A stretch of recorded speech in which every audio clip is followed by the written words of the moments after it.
This meeting of the Board of Trustees is called to order at 6:05.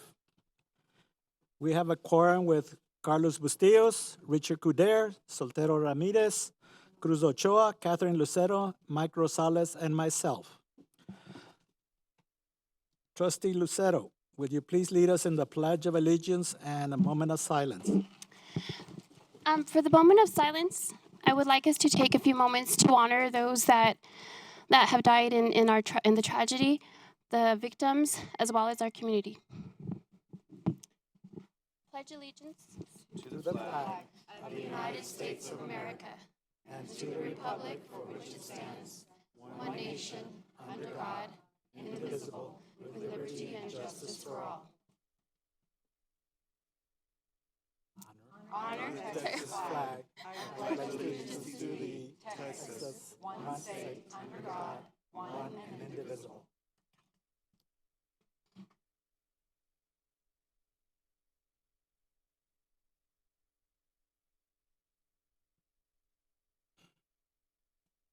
Thank you. I know, sorry. I'm from New Mexico.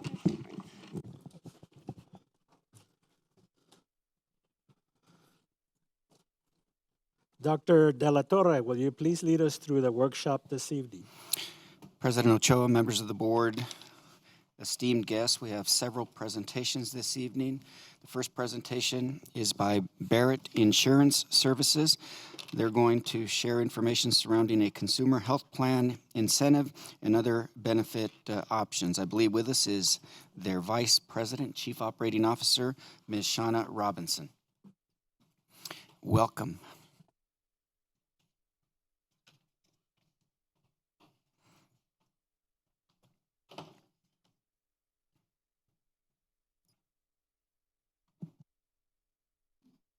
President Ochoa, members of the board, Dr. De La Torre, and the executive cabinet. May I offer my condolences to you and your community. I am so sorry for your loss. Please know that we are praying for you all, and may God bring you healing to your hearts. Good evening. My name is Shawna Robinson. I'm the Vice President of Barrett Insurance, and I am also a former hospital executive of Tenet, which is also the owner of Hospitals of Providence here in El Paso. I've had an in-depth knowledge of cost, revenue, and medical coverage, which is what has brought me to you all today. Thank you for allowing me the opportunity to present an answer to the healthcare crisis creating rising and unaffordable premiums and no access to care when needed. I am so excited to have the privilege to present Ysleta ISD today. I hope to convey a compelling argument of why these three new benefits control the healthcare crisis of exploding premiums. It's important to understand that a high-deductible healthcare plan, HDHP, is the ideal choice to allow employees great control over their own healthcare spend, while being mindful that the perception that they have insurance coverage can be a false representation of access to health. May I explain what I have in front of each of you? You should have an agenda, a booklet that talks about the presentation as well as the policies, and then an enrollment book that I'll go into a little more detail towards the end. Dan Barrett and I have spent the last 2 years researching the market, interviewing HR staff, employees, and medical utilizers, and developed a real solution to high-deductible healthcare plans that creates an avenue of medical and pharmaceutical resources. Our definition of medical insurance today is paying a very large deductible and premium to have a card in your pocket. I call it a good card-carrying member. The problem with that is most of the time it doesn't give us access to care when we need it. So we pay a lot of money to have something that's often unattainable. It's our mission to make sure that all employees and their families have access to care and prevention when they need it. Research has shown rising premiums dictate we have to change the way we access care and have copays and deductibles that drive compliance. This is how Ysleta ISD can offer real access to your employees, communicate that you care, and reduce increasing costs and your spend. It's my job to protect our precious resource in America, our teachers, the ones responsible for preparing the minds of our children. With that, may I introduce the Platinum Premium Payout Plan, a new sole source benefit that pays employees a determined rate into their personal account within 24 hours of needing surgical services, hospitalization, imaging, critical illness, or accidents. The purpose is to pay the deductible when an employee chooses a high deductible health care plan. The Trustmark benefit is a twofold. It offers a universal life product that will ensure employees have life insurance regardless of their employment, as well as a pharmaceutical benefit that removes the expensive medications from your plan, as well as gives the employee a zero copay. So for those that have any kind of pharmaceuticals that cost over $1,000 a year, it comes off of your plan entirely, and they receive the drug at their home from the manufacturer for a zero copay.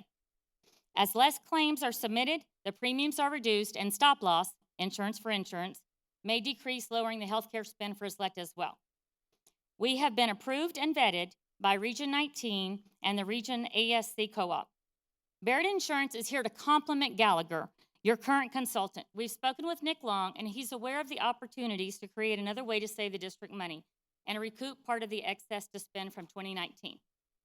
That being said, I'm going to get started. Benefit challenges that we all face today.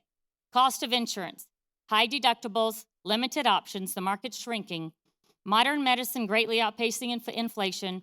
1.8 million employees are on a high deductible plan in the state of Texas. We have more people on a high deductible than any other state in the United States.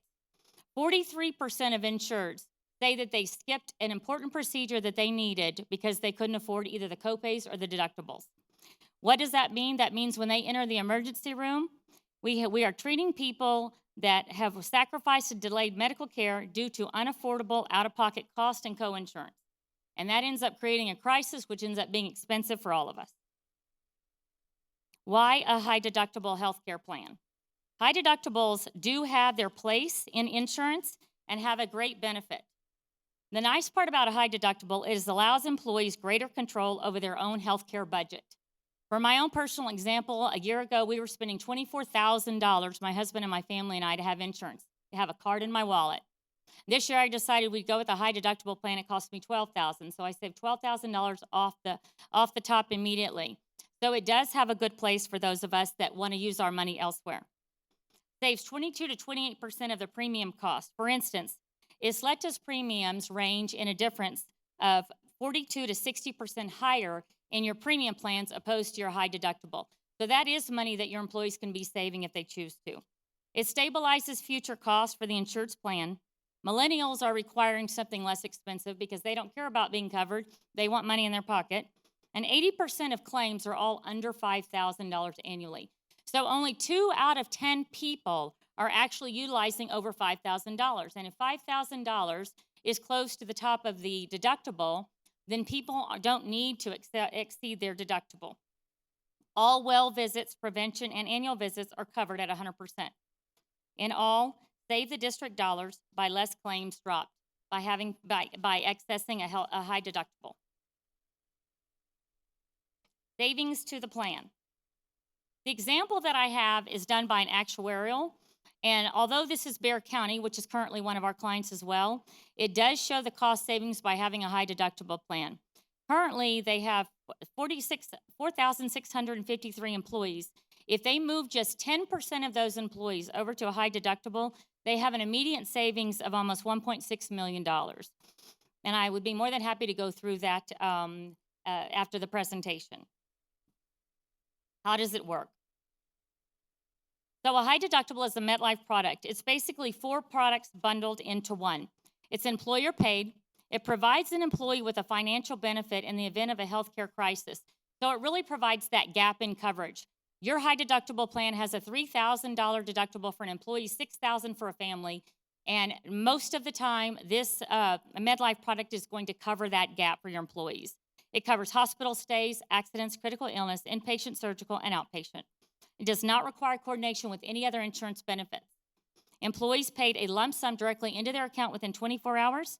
It has a living will preparation, $50 wellness payment, and accidental life insurance is paid immediately. So I want to walk through this example because I think this will probably be the thing that resounds with you the most tonight.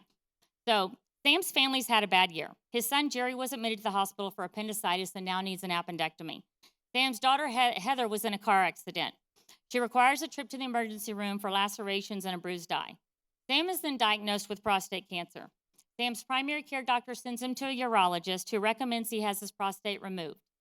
Sam will have to pay out-of-pocket maximum of $13,300 to cover their health care costs.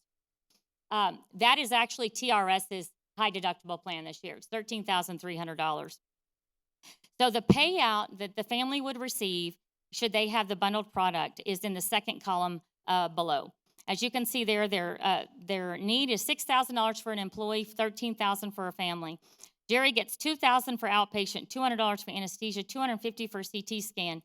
Sam gets $2,000 for inpatient, $2,000 for hospital, $250 for an MRI, $200 for an anesthesia.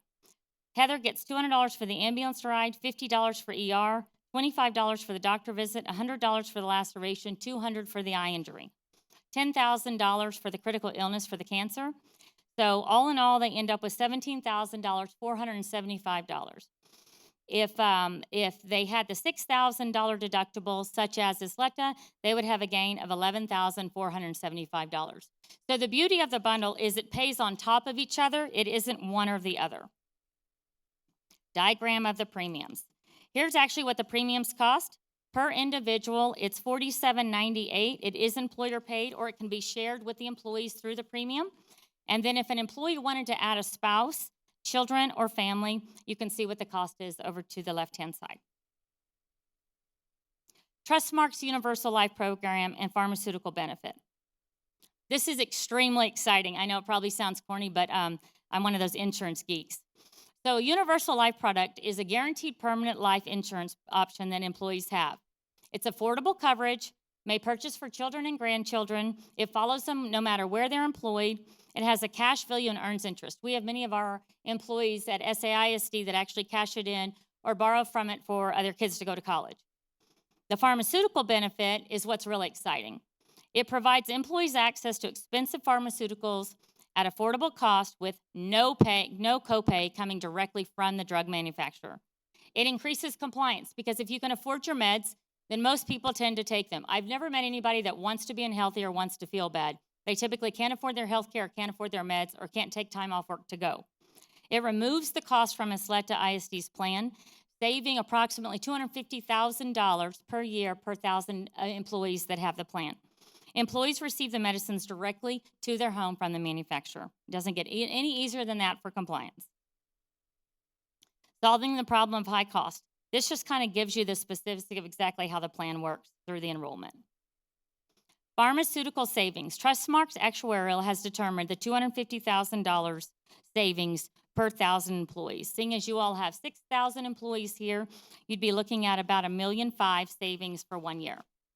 Savings are also further enhanced by increased compliance of meds, so we want to keep people out of the emergency room and we want to keep them out of the ICU bed. For those that don't know it, it's the most expensive bed you'll ever lie in. It costs about $12,000 a night. Increased compliance of meds, smaller hospital bills, less sick days, less substitutes, more days with teacher in the classroom, and dollars saved by not paying expensive RX copays. Less medication premium paid by the district. So in summary, you may be asking yourself, what does this mean to me?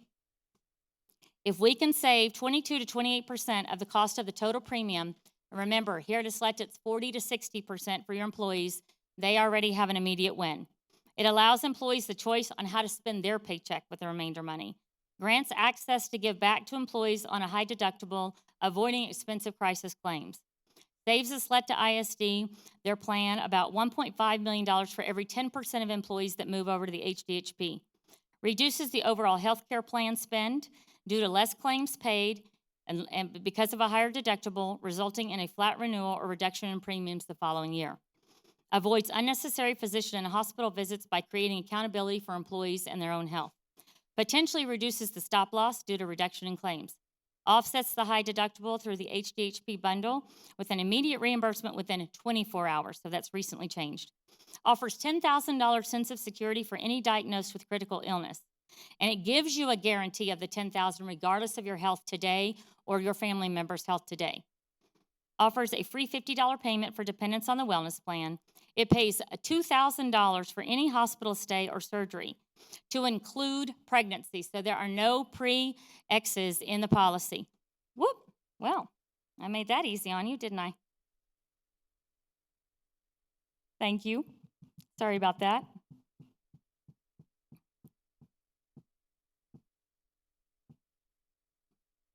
The bundle offers robust reimbursements on top of one another, and the HDP 4-product bundle is less than 2 products on their own. Access to expensive medications at zero copay for employees, and medicines are going to be shipped directly to their home coming off of your plan. Total savings is about $1,750,000 per 1,000 employees. With a surplus of $1,333,000 if you all should choose to take all 3 products and be able to offer those to your employees. With the cost of the product, that's what would be remainder. Please find an example of an enrollment book at your seats, please, that we would begin to give out to all of the employees so that they may understand the new benefits.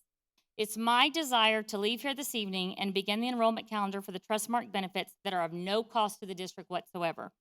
Time is of the essence, and it is critical in order for us to enroll each person in the district with a calendar of information sessions and enrollment to offer all employees the potential to have a zero copay for their expensive drugs and the district immediate savings in January by removing them from your plan. We would like to offer to work with First Financial and enroll all your products on their behalf so that we may explain the benefits of having an HDHP and how they can offset that deductible, and assist employees with a licensed broker while making their choices. We would print the enrollment books with all of your products and bring enrollment with our team to capture all employees' info and benefit choices for 2020 at no cost to the district or First Financial. This is a substantial investment in your staff. Any questions, thoughts? Okay. Both products have been vetted and are available through Region 19. The life insurance with pharmacy savings benefit is a voluntary offering to employees with zero cost to the district. We would like to go ahead and implement this process to ensure that we can educate every employee on what's being offered, starting the 1st of September. If board of approval is required for the high deductible savings bundle, we could begin as soon as April meeting is adjourned if approved. Savings potential available to them before the enrollment period starts September the 16th. April? Any questions, thoughts? Yes, Connie? Did you say April? Did I say April? Yeah. I meant September. Sorry, Okay. Connie, I was just trying to see who was listening. I'm just kidding. I was a little confused. So it sounds like a way that we could potentially help our health fund by moving people over into this higher plan, but yet they wouldn't be having to pick up all the cost of that deductible. Do I kind of have that in a nutshell? Yes, ma'am. Yes, Okay. ma'am. That's exactly what the purpose of the bundle payment is. So I was wondering, what is the process from this point on? What would we need to do to move forward, or talk about it, or what do we have to do for that? I'm kind of asking administration. I'll defer to Ms. Leeper. Typically, we'd sit with and meet with our health advisor and go through the elements of the proposed plan. We'd also have to, I believe, have Susan Austin review it for legal compliance, IRS compliance, things of that nature. It is, you said, on the Region 19. Yes, sir. It's on the buy board. It's not a buy board. ASC co-op. Yes, sir. Yeah, I think that we should look at it and see what it's really offering and weigh the cons and the pros for it, so we can actually make a good decision based on what our board, our cabinet advises us to do. It sounds very good. I mean, any way we can reduce those health costs is a big plus to our teachers and to everybody, because a lot of their hard-earned money goes towards paying for pharmaceuticals and doctors and such. So appreciate that. Yes, sir. Yes. Would we be able to meet the deadlines with all of the? The only deviation I see is that, in my experience, anytime that you deal with healthcare, it's always a good idea to be inclusive and involve the employee associations and sit with the employee associations, review the plan with them prior to making any recommendation to the board. I think ultimately they're the recipients of this product, or would theoretically be the recipients of this product, and I'd want the employees of both our certified employees as well as our classified employees to feel comfortable knowing that if they were to leave their current plan design and move into a high deductible plan design, it would certainly save the district money up front, but then they'd have to have the confidence and trust that the reinsurance, which is the insurance that is insuring our primary insurance, is going to be made available and deposited directly into their account so that they can offset the cost of a copay or a co-insurance fee. Did I capture that? You did. So Dr. Delatorre, with that being said, I certainly appreciate the fact that you all want to vet out the HDHP bundle, and I advise it and encourage it. At the same time, the Trustmark products are free. They're no cost to you whatsoever. All we would need to do is enroll your employees that take any kind of medication whatsoever. I will tell you, as a parent of a diabetic daughter at 14, our insulin cost us about $1,000 a month when we use the pens, because we're on the high deductible plan ourselves. And that's an expensive cost to any family, and it's a drug that she absolutely cannot do without. Is that something you all would be comfortable moving forward with that doesn't cost the district any money? And by that you mean you'd begin to go out to each of our schools and have meetings, hold meetings, and enroll interested With your approval, yes, sir. interested employees. Under the guidance of your HR team.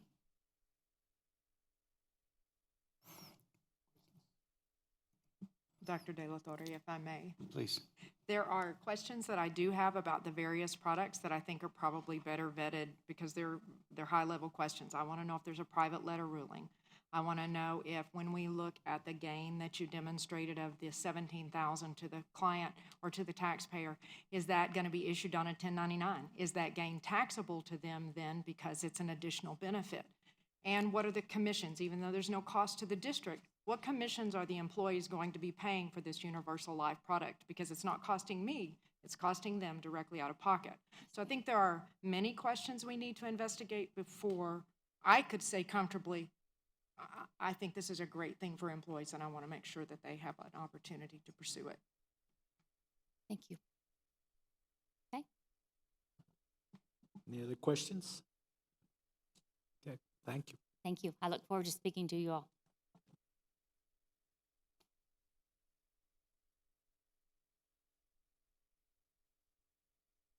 President Ochoa, members of the board, at this time, I'd like to introduce Lizzie Ashbury, who will make opening remarks and introductions on behalf of the Facilities Advisory Committee, a committee that I'd like to publicly thank for having spent most of their summer with us in meetings, reviewing facility index conditions and reports, and working very hard on behalf of our school district and our students. Yes, sir. Thank you. Distinguished board members, President Ochoa, Dr. De La Torre, senior level staff, it's very nice to be here tonight. Thank you so much. As Dr. De La Torre said, it has been truly an honor and a pleasure to be a part of this committee.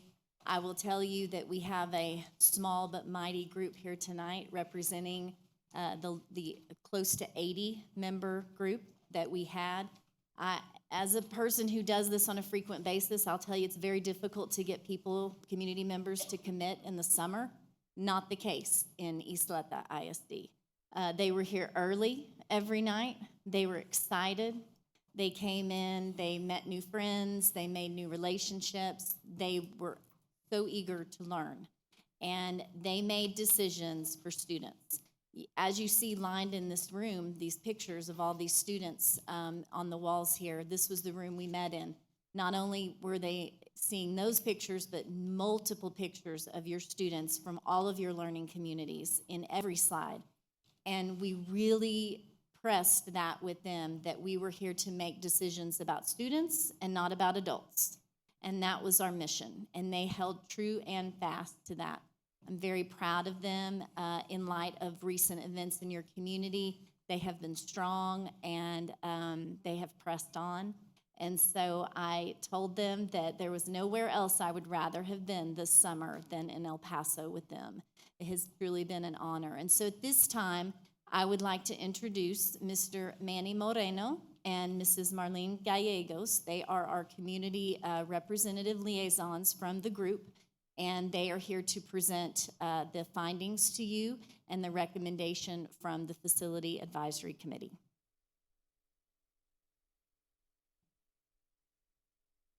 Good afternoon.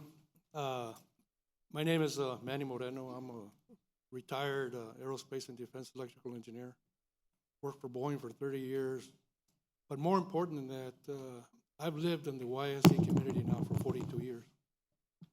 I got a daughter that graduated from Riverside High School in 1993. She is a chemistry and science teacher for a YSD high school. And my son, after rejecting being drafted by the Mets and the Reds and the Yankees and stuff like that, decided to be an engineer also, and he's a engineer for the State Department in Washington, D.C. So these are the products of YISD, okay? And I'm very proud to have served this committee, and I'll let Marlene introduce herself. Good evening. First of all, thank you, Manny, for being by my side when I present to the board and to Dr. De La Torre. A lot of you may know me. I was a former educator here with the district. It's been very important for me to be part of this because I still have a vested interest. My family and I are Ysleta products. My boys have graduated from Eastwood. I have one more, a senior, and today I was registering him, and I saw a lot of those transfer forms that we were talking about in terms of bringing the kids into our district. So I'm very excited about what we're going to present. I was asked to come up here to present, and I don't want to get emotional, but I kind of miss teaching. And I even told Mr. Larman, if I don't make it through pharmacy school, can you hire me back? And he said, yes, absolutely, but you're going to make it through pharmacy school. So thank you for being here tonight, allowing us to speak. First of all, this is a committee. This is the Facility Advisory Committee, approximately 82 members. If you were in the committee and you're in the audience, please stand up.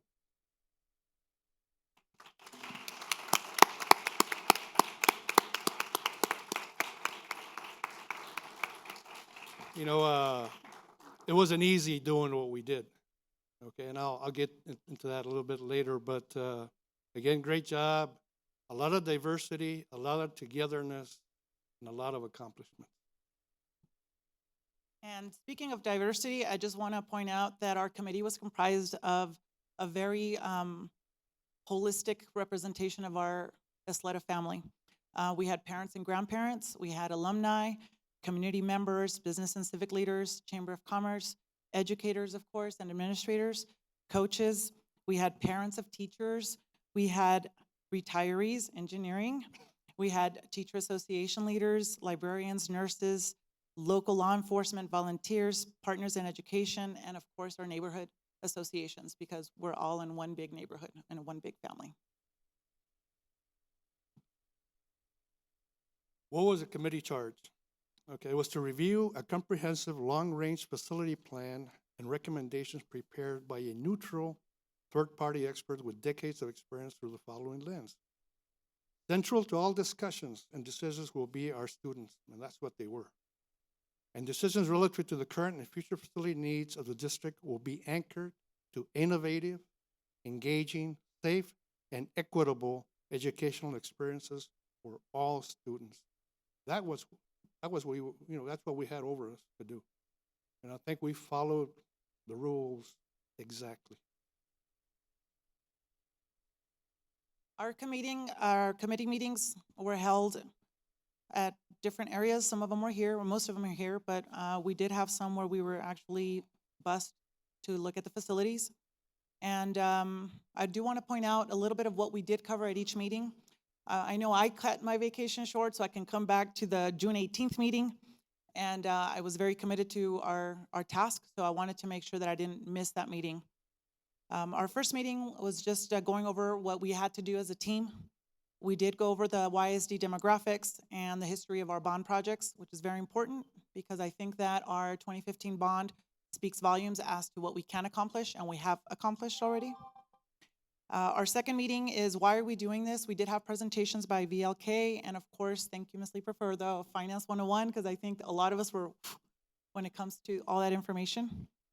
On meeting number 3, which is the meeting I came back for early from my vacation, was the most important one because I honestly took pictures with my cell phone and I went out there and I just looked at every single important aspect of what we were visiting for that campus. And so that to me was the level of conviction that allowed me to speak at my table when we were presenting and talking about our ideas. Meeting number 4, we debriefed, especially with the individuals that were not able to make the tours. And then we had our VLK priority presentation again to remind us these are priority projects. Meeting number 5, we had the financial advisor presentation. And we had, of course, a review of what we've done in the past in terms of bonds. And we kind of practiced on how we were going to deliberate. And I know that at my table, we had some pretty strong personalities. So we were practicing how civil we were going to be for the following meeting, which was our last meeting. And this was held on August 7th.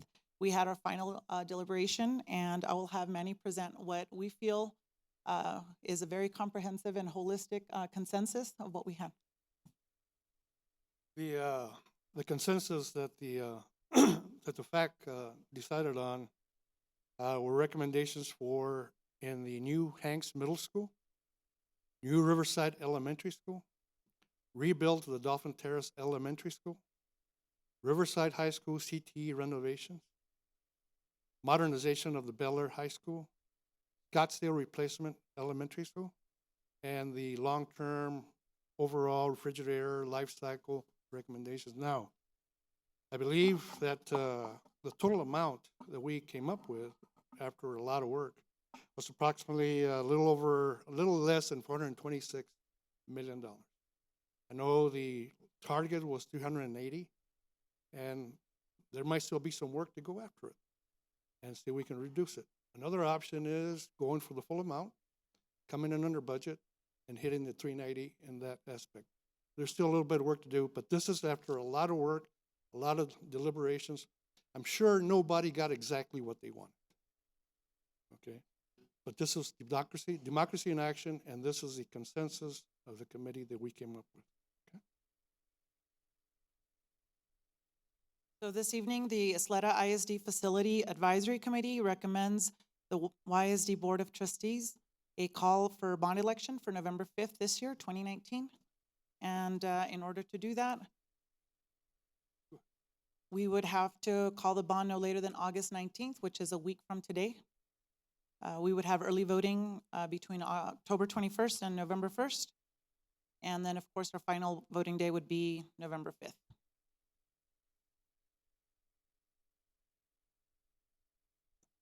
Let me say, this was not an easy task.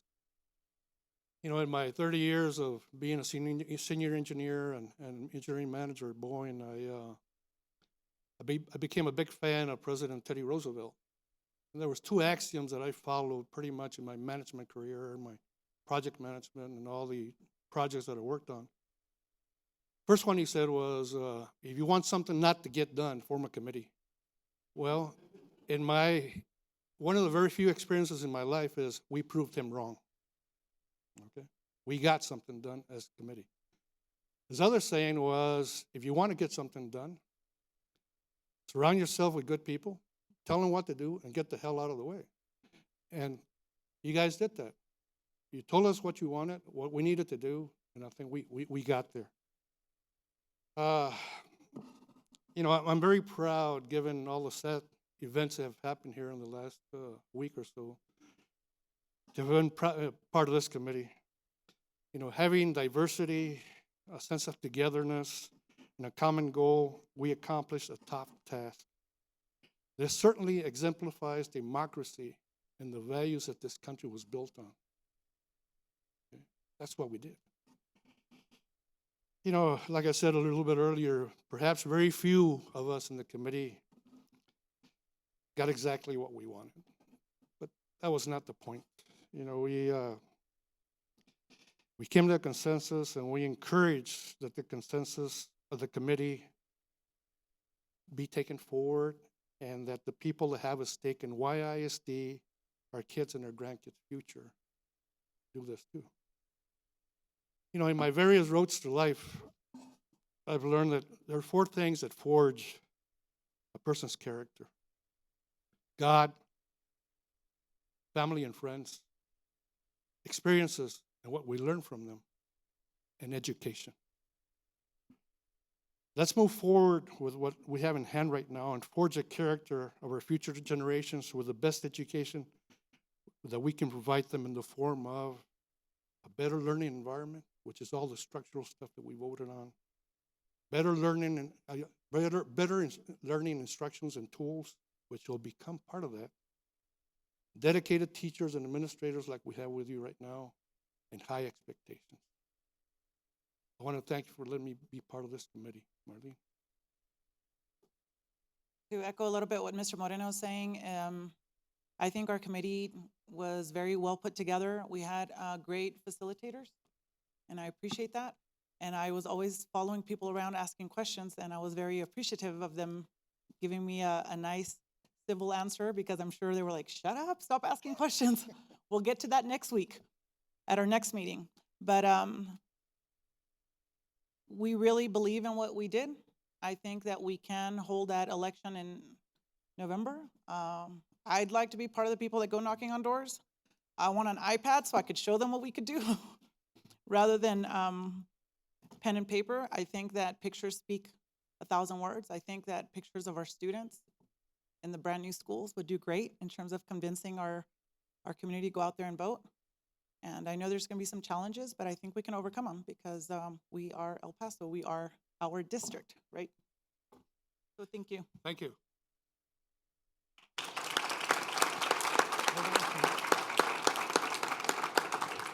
Hold on. I didn't want you to leave yet. No. Nice try. No, I just want to congratulate you and give you our thanks for all the work that you guys have done. I know that you took time out of your own lives for the summer and all the time that you spent together. And I know some of them were contentious, but some of them were needed. I mean, if not, the committee wouldn't be working. You have to voice your voices and tell everybody what you thought. And I think you did a great job. Myself, I'm very appreciative. I appreciate what you have done, what you propose, and I'm sure the board feels the same way. I can't speak for each one of them, but I'm sure we all feel that consensus. And I just want to say I'm so grateful for everything you have done for us and Ysleta, and especially our kids, because I have kids in Ysleta too. So we're all in the same boat, in the same goals and everything else. So I just want to say thank you. Connie? I wanted to say the same thing, because it's not easy to spend a summer working like that, and especially when you are having to listen to other people's views and share your views and give and take, and the whole thing that this process is. And I just wanted to tell you thank you also. I very much appreciate your determination and your hard work. Thank you. I have, even though I still have 2 granddaughters that attend YISD, so this was worth it, believe me. And when I told them about it, about serving this committee and everything this morning, I said, okay, but what did you do for me today? So. Well, again, I thank you so much for everything you've done, and all the committee and those that weren't able to make it with us. Make sure you relate to them that we give them our grateful thanks to all of them for their dedication and their work they put in for this. Thank you, Mr. Ochoa and Ms. Connie Woodruff, for all the kind words. But we're here representing the committee. We're not the committee. Or I'd like to ask the committee to stand back up. If you're part of the committee, please get recognized, because there were close to 80 of them. Close to 80 individuals that came out and gave their time. Are we excused? Yes, thank you. Okay, thank you.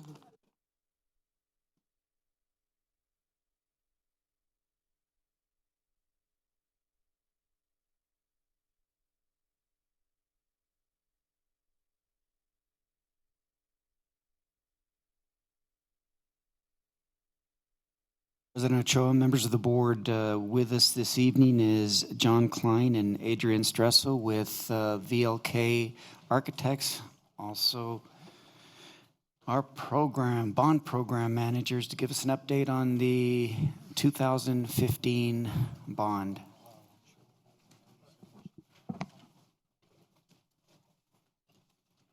Good evening. Is the mic on? Put on? Okay. Do what? I'm just far away, okay. Good evening, President Ochoa, Dr. Delatorre, members of the board. I'm here with Adrian Stresso. We're going to go over the 2015 bond, give you an update. It's hard to believe that it's been 4 years since we called the bond, $430.5 million. So coming up, I guess, in January of this year, January of 2020, by that time, we'll have 400 of the $430.5 million complete. It's a lot of work, a lot of projects that we've put together, but I think it's been worth it. The only projects that we have left in the bond are the life cycle projects, which currently in the 2015 bond were like for like of evaporative cooling. And so because of the, I guess, feedback of maintenance operation and also discussions that the board has had, we've held on those projects, and potentially in a future bond, refrigerated air could be included in those projects to upgrade those campuses to refrigerated air. So with that being said, I will move forward with the update of the bond. Going back to November 2015 when the bond passed, Dr. Delatorre set the standards for us.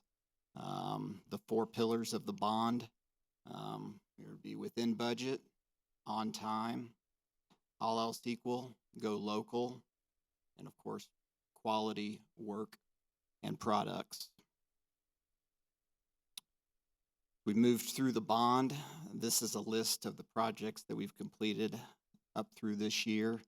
If you look at the way this is organized, those projects that are in orange, those were the projects that were completed in 2016.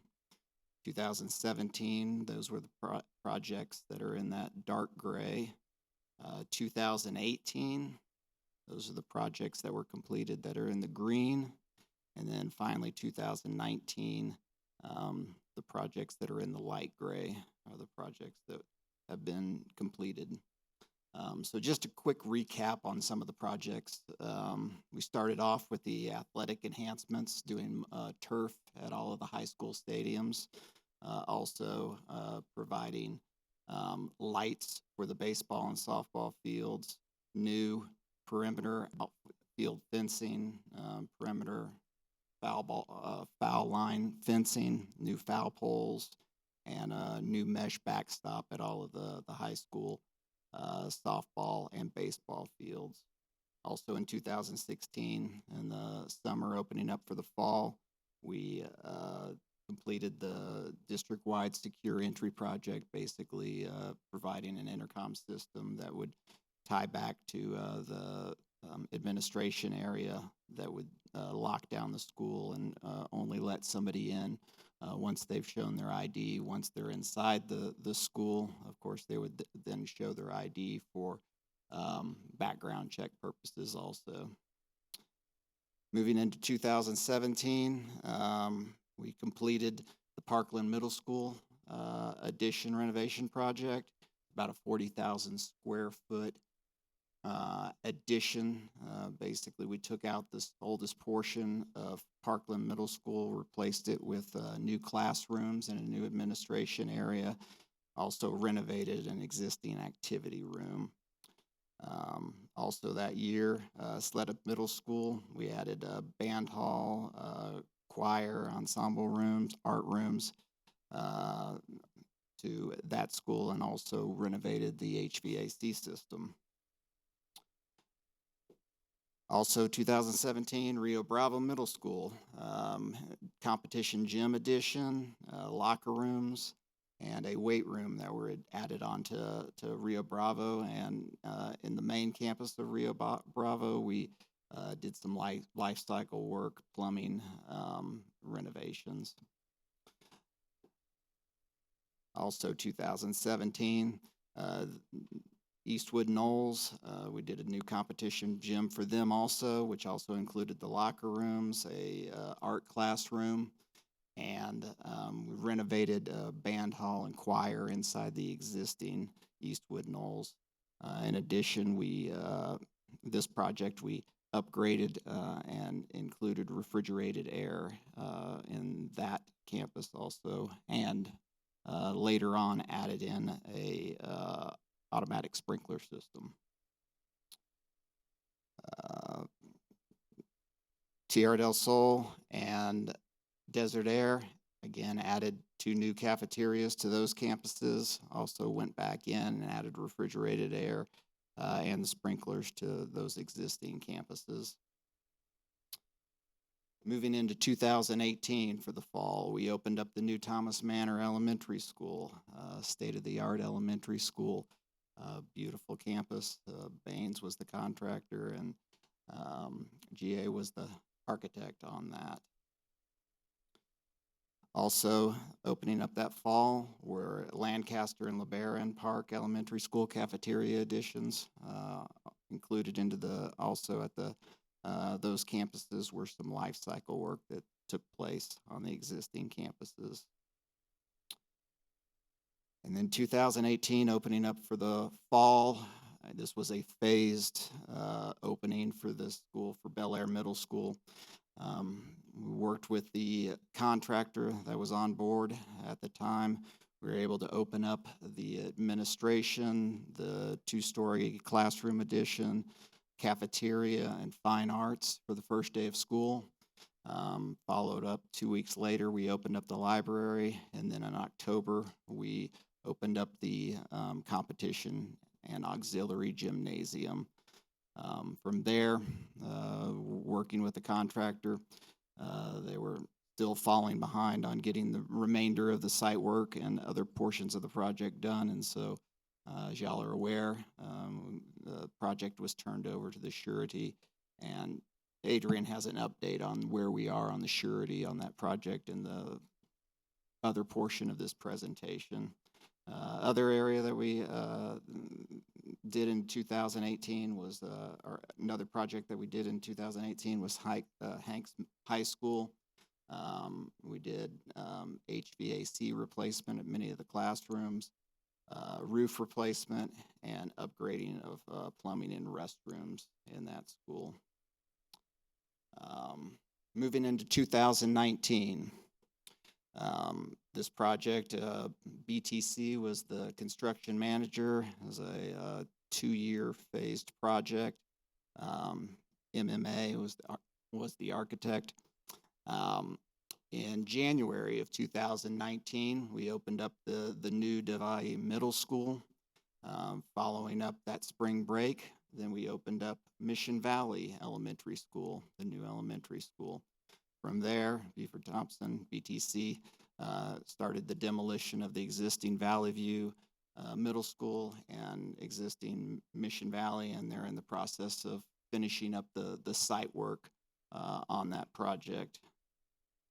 And then another big project, Eastwood High School. Phased project, BTC the contractor, MNK the architect. Starting in January 2019, we opened up the academic area, the 3-story academic wing, and also the 2-story academic wing. Moved out Fort Eastwood, all the portables. Moved the kids in there in January. Then just after spring break, opened up the competition gym for Eastwood. That allowed the BTC to start on the Leslie Gym renovation. And then opening up for this fall, we're going to have the new administration area and the new theater, and then also new turf on the baseball field there at the campus. And the Leslie Gym will be finishing up here the next month. And so at that point, the entire campus will be complete. With that, I'm going to turn it over to Adrian to talk about the projects that we've got currently under construction.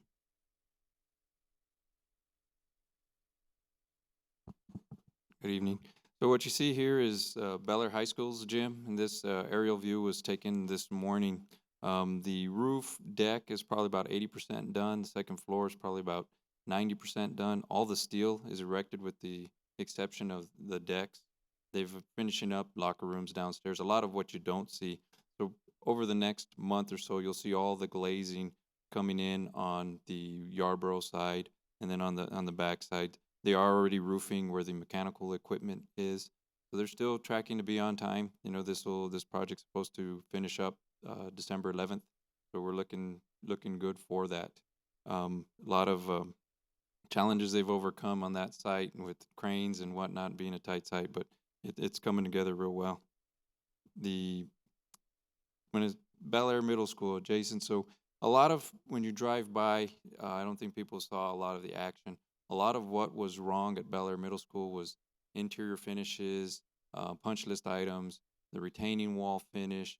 So a lot of work has occurred in the last 2 months, and most of it will be very visible in the next 2 weeks.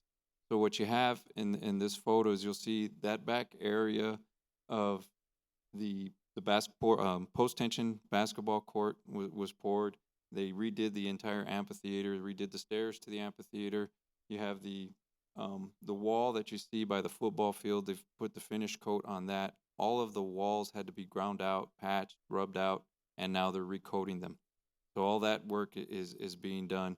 So over by Saturday, the half the fire lane will be done, and then Monday the rest of the fire lane will be done, and that'll complete all of the work that was the original contract. So there's some additional work that we're district opted to have done for added value.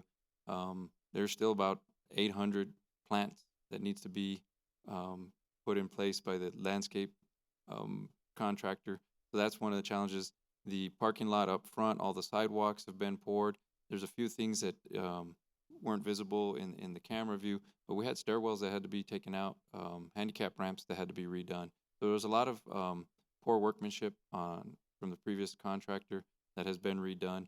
And, you know, even to the point of handrails, you know, handrails weren't ADA compliant. So a lot of that is being refabricated, redone, and it's tracking real well.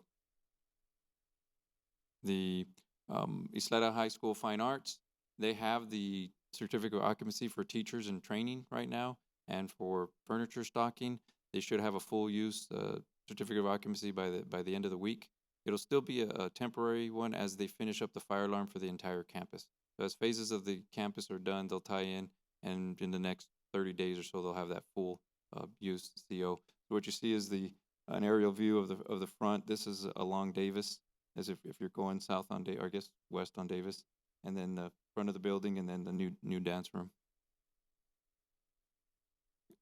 And Parkland High School, again, that has the TCO for teachers in training and furniture. They do not have a final CO because there's some work in the admin area that's tied to the entire campus. So the classroom wings being waxed and occupied, teachers who can and want to move in, I think, are moving in. The admin area, by the end of the week, they've passed their overhead inspections earlier this week, and by the end of the week, the administration will be back into their area. And then again, what we talked about in the life cycle, so the unique things in the life cycle work that could be done. There was bleachers for Del Valles High School, water fountain replacement. There's certain projects that are going to start this fall that will continue, and others that we're coupling with the 2019 bond to add added value for roof and HVAC upgrades. And with that, any questions?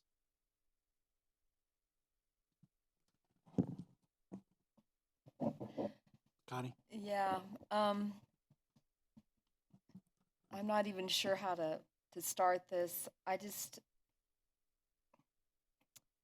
I'm just really disappointed in the progress that I see over at Bel Air Middle. I mean, when you build a brand new school for a learning community, and then we have rock walls that were built on top of other old rock walls that they're already cracking in places, and just this little, it's just little nagging things, I guess, maybe when you think of the full scope of it. It's a beautiful campus, but in some ways, to me, it's just been kind of marred by all the problems and all the issues that have just continually plagued that area and that build. I mean, here we are about ready to start school, and you drive by there now, there's a fence down on one side over there that's just laying down. A back alley that I don't think belongs to Ysleta, I believe it belongs to the city, that has a couch in the back area there. There's that parking lot is not ready to receive people. So I don't know that I really have a question. I'm just hoping that we can make this all good for that. I mean, the community has embraced that school, and the community loves that school. And but there's still these little nagging questions that come to me about when is it ever really going to be finished, and this and that. And I'm just actually a little tired of trying to explain the whole thing to them. So I guess I'm not really asking a question, except for maybe, do we see a light at the end of this tunnel? And is this community really going to be blown away by what they're getting? And I would say yes. And so, understandably so, the frustration, even the surety in getting a lot of the subcontractors back on board had issues to get everybody working again in June. And finally, the new concrete contractor, there was a lot of poor workmanship to overcome. And in the next few weeks, you will see that progress, and definitely, mid to late September, with the new portions of new wall that are going to were added to the project that are going to be done, you'll see a complete and whole and the $30 million campus that the district, all the constituents of the district paid for, and it will be that quality that we should have had to begin with. What's the date again that you foresee that all this is going to be completed up to what? No later than the end of September. No later than the end of September. And that's what they added. So before school starts, everything that was in the original contract will be done. But there were some added value items that the district opted on, adding sections of rock wall and adding new gates and different items that have added a little bit of time because they were separate. So they're above and separate from what they were taking over. Right. But what I hear from Connie, and I haven't been there, is that there's some cleanup that should be done by now, that, in order to enhance what that people see every day that they go to that school. Yes, and we did. Like a fence laying down on the side that's not being used, a couch there. I mean, we should take some effort, I don't know who, but to clean that up. Yes, sir, and I had those discussions with the contractor this morning. So they have picked up a lot of the temporary fence.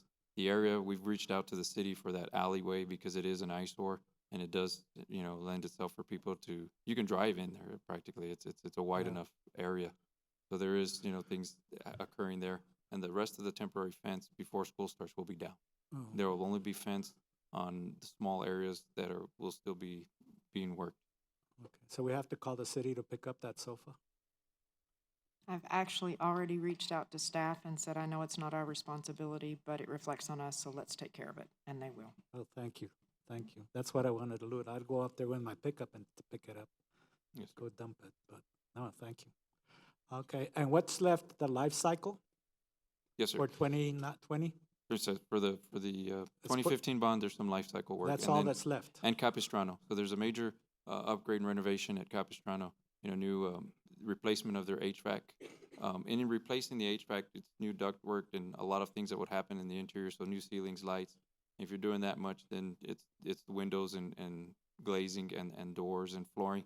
There's still a lot of asbestos floor tile you know, and so there's, over the years, a lot of it's been abated, but you have, you know, this hallway hasn't, or this room has, and so all of the new, it'd be all new flooring, paint and whatnot, so Yeah. you'll have a complete refurbishment. I'm at familiar with Capistrano. Capistrano. My wife used to teach there, so I know that there was a lot of additions that came Yes, about. so that'll all be made whole in a major remodel. Any other questions? Okay, thank you. Thank you.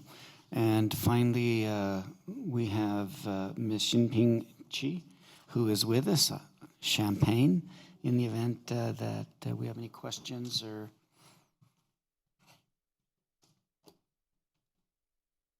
Good evening, everybody. Hello. Hi. I have no questions. That means you're doing okay. Thank you. On my side. Good night. No? Yes. Apparently, you're golden. Thank you. Thank you. Can we take a break? It's anytime you want. At this time, if you all agree, I think we should take a break, and then if that's fine. Okay. At stopping at 7:06.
We reconvene this meeting again at 7:21. Okay, thank you all. We will now discuss the agenda items as listed in the posted notice of the regular meeting of the Ysleta ISD Board of Trustees for August 14, 2019, and related recommended motions with the superintendent and executive cabinet, and receive responses to questions and/or requests for additional information through the superintendent in preparation for deliberation and action on said items at the August 19, 2019 regular Board of Trustees meeting. We will now review the agenda items as posted on this August 14th agenda. Please stop me if you have any questions regarding the item we are reviewing. We will begin business with the public hearing on proposed tax rate.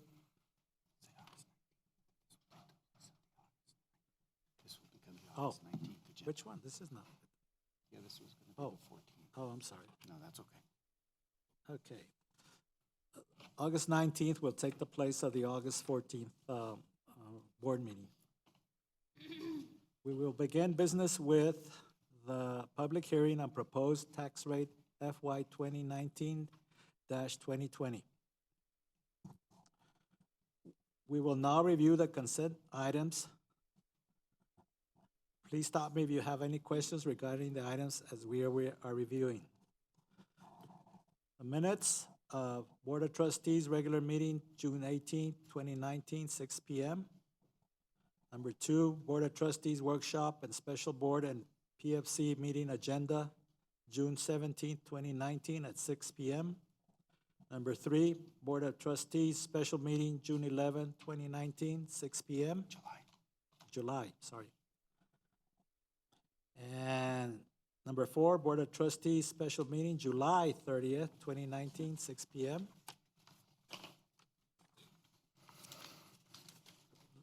Number 5, monthly financial update, May and June 2019. Number 6, pricing for full-paying adults in the cafeterias. Number 7, approval of award YSD contract number 20190-237 with Region 5 Educational Service Center.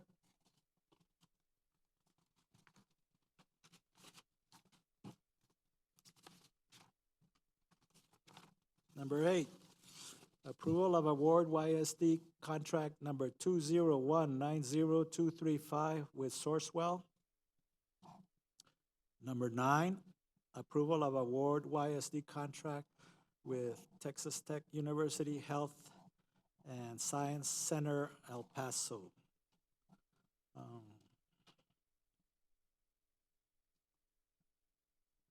think I had a question on this one.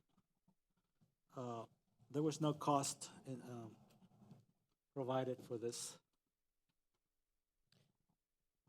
Mr. Ochoa, your question was referred to me, and you're correct. There is no cost to the district. It's mainly coordination. The dual credit is being provided through our dual credit agreement with El Paso Community College. This is just an alignment, okay. And so there is no cost. And in the future, I'll make sure that we say in the rationale whether there is a cost to the district or not. Okay, yeah, that's what I would appreciate it. Most of them do have that in there, but that one was missing. That's why I was questioning. Any questions on it? Okay. Number 10, approval of award of YSD contract number 20190-225 with the University of Texas at El Paso. Number 11, approval of award YSD contract number 2020008 with El Paso County Juvenile Board. Questions? Okay. All right. Now we'll move on to the policy action items. Number 1, policy CKE local safety program / risk management security personnel regarding duties of school security officers. Number 2, revision to policy CV local facilities and constructions regarding prototype design. Number 3, revision to policy FL local student records regarding directory information.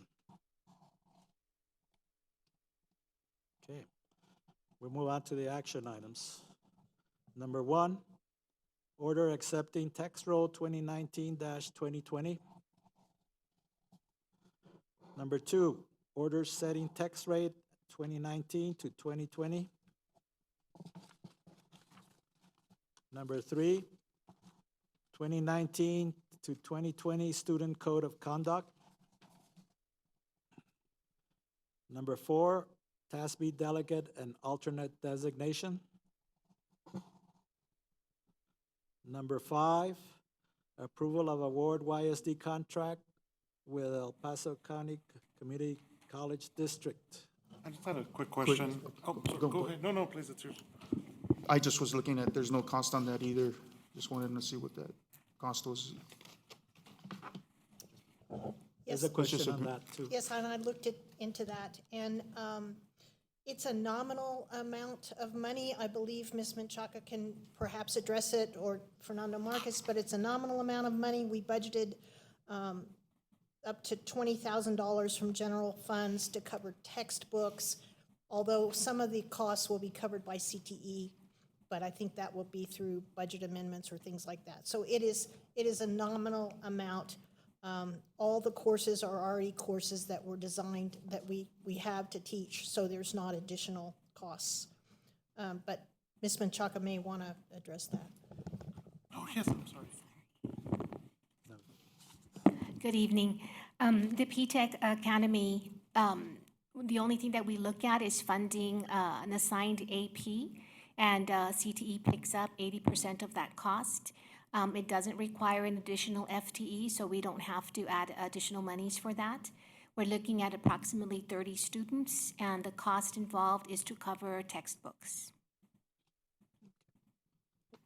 Well, again, I even if it's a nominal cost, would you just please add it on there? That way we don't have to, we already know. I just had a quick question. Will this be our first PTech academy in the district? Yes. And are we in the region, actually? Yeah, that's right, because the EPIC doesn't have one either.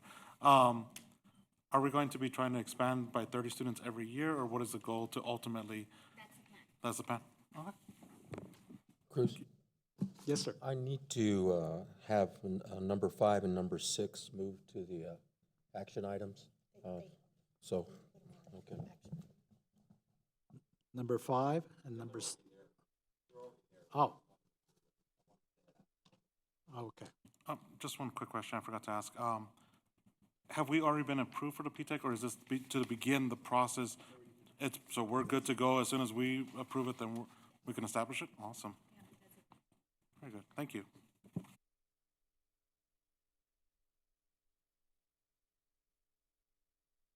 Any other questions? Move on. Okay, number 6, approval of award YSD contract number 2020006 with El Paso County Community College District. Would they cover this? Oh, okay. Questions? No? Number 7, approval of award of change order number 2 to YSD contract number 201-80131 with Commercial Roofing System Incorporated. I got a question on that. What does it mean by unforeseen? So as work began on this project, we identified existing wiring, electrical conduit and wiring that was within the deck. And in order to accommodate the unforeseen condition, we worked with our roofing contractor, Armco, our consultant, and identified that the better solution would be to apply the permeable membrane on top of the existing roof, and that is what's generating that change order. Because it So was a just for the membrane? it's the change from the type of roof deck we were going to use to the use of this membrane and its installation. And that was due to the conduit and the electrical. It was an work that unforeseen existing condition already? that there was existing wiring, electrical conduit and wiring within the roof deck. And that wasn't foreseen before then when they? did No, this not assessment? without piercing the roof deck. Okay. All right. If there are other questions, considering that many members of the Ysleta family and the public who want to attend the memorial service for the victims of the August 3rd shooting that will be held Wednesday, August 14th, we are canceling the August 14th scheduled board meeting and repost those items for a meeting to be held Monday, August 19th, 2019 at 6 p.m. in the Ysleta room. In particular, we want the public to know that the published notice of a public hearing on the adoption of the tax rate will apply to this agenda item that will be considered at the August 19 meeting instead of August 14. Therefore, the public hearing on the tax rate will be held on August 19 instead of August 14. We will post all these items as required under the Open Meetings Act for August 19, 2019. May I have a motion to adjourn? So moved. Second?